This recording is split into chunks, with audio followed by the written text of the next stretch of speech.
नमस्कार दोस्तों, स्वागत है आप सभी का आपके चैनल मैथ विजय पर। मैंने आप लोगों को एसएससी जीडी की एक स्पेशल सीरीज चालू करवाना स्टार्ट किया था, उसी को आगे बढ़ा रहे हैं। और अगर आप लोगों को ये अच्छी लग रही है सीरीज, कंटिन्यू चाहते हैं तो आप इसको कृपया लाइक करिए, शेयर करिए और अपने दोस्तों को भी बोलिए कि वो भी शेयर करें और सब्सक्राइब करें चैनल को, ताकि और भी आपको ज़्यादा बेहतर चीज़ें मिल सके। आइए उसी क्रम को हम आगे बढ़ाते हैं। पहला क्वेश्चन इसमें मैंने करवा दिए हैं, ठीक। इसमें पहला क्वेश्चन दिया गया है और ये आपका बार्ड मास सिंप्लीफिकेशन का मोस्टली क्वेश्चन है। इसमें हम क्या करेंगे, बार्ड मास से इसको हम सॉल्व करेंगे। बार्ड मास का मतलब ये होता है कि सबसे पहले हम इसमें ब्रैकेट सॉल्व करते हैं, फिर आपको सॉल्व करते हैं, फिर मल्टीप्लाई, एडिशन, सब्सट्रैक्शन इसको कंटिन्यू करते हैं। तो आइए देखते हैं इसको हम किस प्रकार से सॉल्व करेंगे। तो क्वेश्चन आपका ये दिया गया है, तो इसमें हम सबसे पहले क्या करें, ब्रैकेट वाला सॉल्व करेंगे पोर्शन।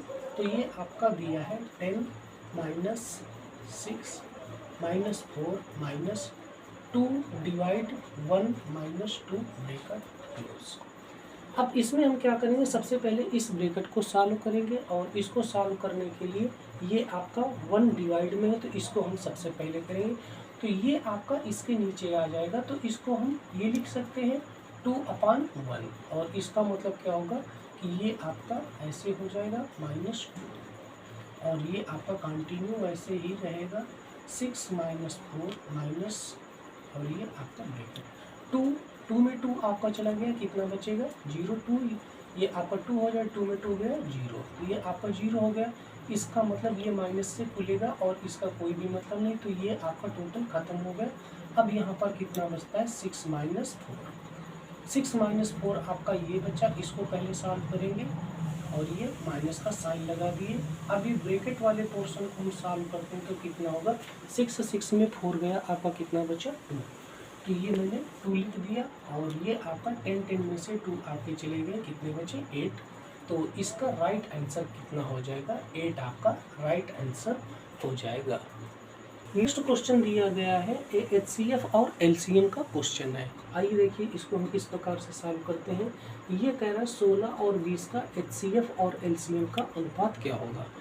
एचसीएफ के लिए मैंने और एलसीएम के लिए ये बताया है कि वो संख्या जो इन दोनों से कंटिन्यू डिवाइड हो जाएगी, ठीक, वो आपकी क्या होगी, एलसीएम होगी।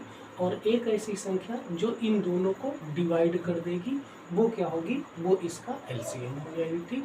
तो आइए, ये आपका 16 और 20 दिया है। 16-20 का एचसीएफ कितना होगा। एचसीएफ का मतलब क्या है, ऐसी एक संख्या जो इन दोनों को डिवाइड कर सके।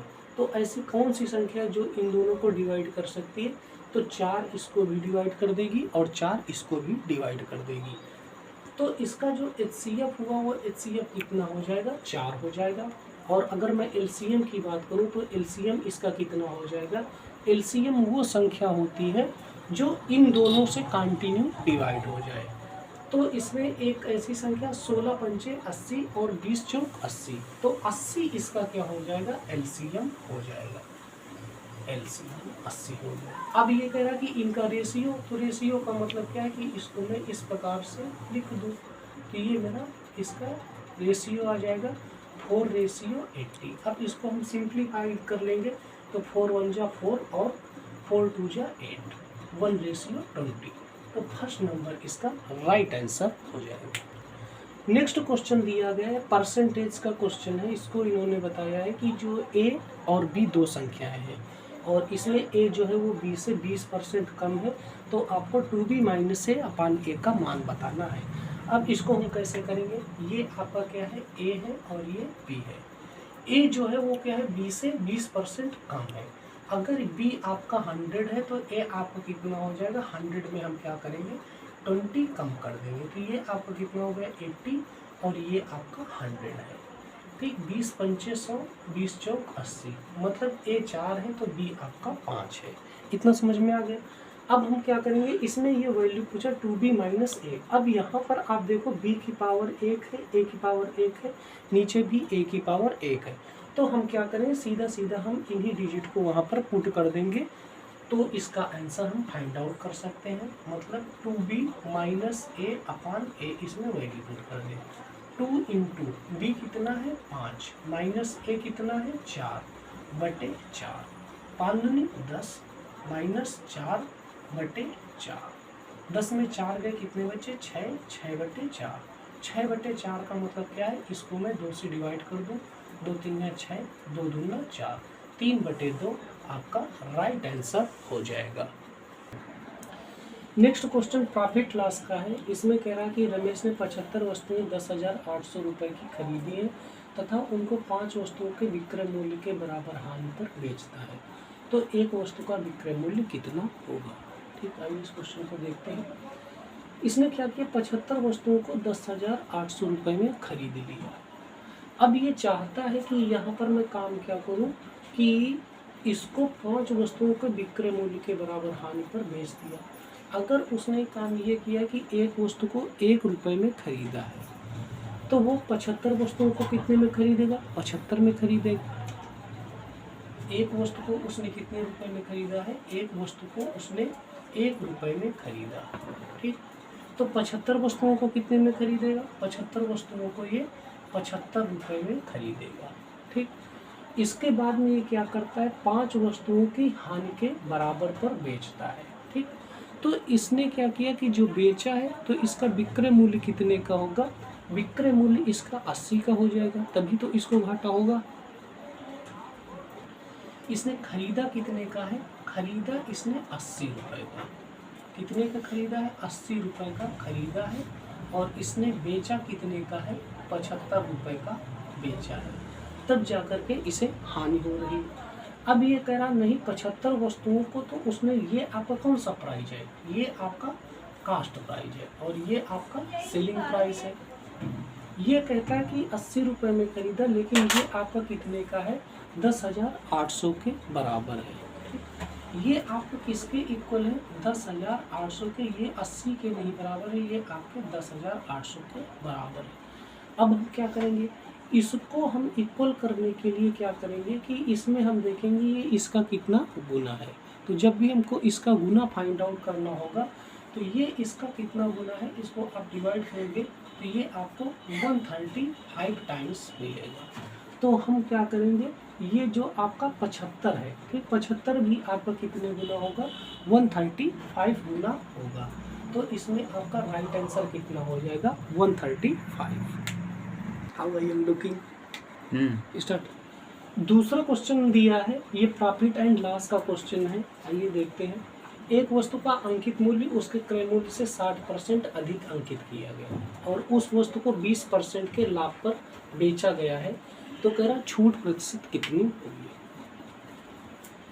सीपी आपका होगा कास्ट प्राइस,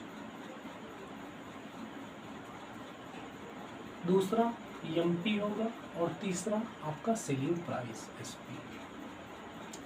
सीपी हमने मान लिया, कह रहा क्रय मूल्य से 60% अधिक, तो अगर क्रय मूल्य मेरा कितना है 100 है, दूसरा ये कितना है 100 है, तो एमपी आपका कितना हो जाएगा, अंकित मूल्य क्रय मूल्य से 60% अधिक, तो ये आपका कितना हो जाएगा 160 हो जाएगा। और इसके बाद में कह रहे जब उसको बेचते हैं तो 20% के लाभ पर बेचते हैं, तो ये जो आपका विक्रय मूल्य है, विक्रय मूल्य किससे होगा, यदि वस्तु को 20% के लाभ पर बेचा गया तो क्रय मूल्य से ही तो हम बेचते हैं, ठीक, लाभ, तो ये आपका कितना हो जाएगा 120 का ये बिक रहा है। कितने का बिक रहा है, 120 का बिक रहा है। अब कह रहा है कि उसमें जो अंकित मूल्य है वो 160 रुपये का है, बिक कितने का रहा है, 120 रुपये का बिक रहा है, तो इसमें प्रॉफिट इसको कितने का हो रहा है, तो प्रॉफिट इसको कितने का हो रहा है 40 का हो जाएगा। ठीक, एसपी में इसको घटा देंगे तो ये आपका कितना हो जाएगा 40 रुपये, आपकी छूट आ गई, 40 रुपये की छूट आपको मिल रही, कहाँ से मिल रही है, ठीक, तो ये आपको जो अंकित मूल्य है उससे आपको मिल रही है 160 से, और आपको काउंट करना है 100 से, तो ये आपका 4 से 4 चला गया, 4 एकम 4, 4 चौक 16, 4 से आपने क्या किया, इसको उड़ा दिया, ये 25%, तो 25% आपका राइट आंसर हो जाएगा। तो इस प्रकार से आप इस क्वेश्चन का आंसर फाइंड आउट कर सकते हैं। अगर आपको ये वीडियो अच्छी लग रही है, काम ठीक ठाक लग रहा है, तो आप प्लीज़ इसको लाइक करिए, शेयर करिए और सब्सक्राइब करिए चैनल को, ताकि आपको और भी ज़्यादा बेहतर चीज़ें प्रोवाइड करवाई जा सके। शुक्रिया इतनी तसल्ली से देखने के लिए। Thank you.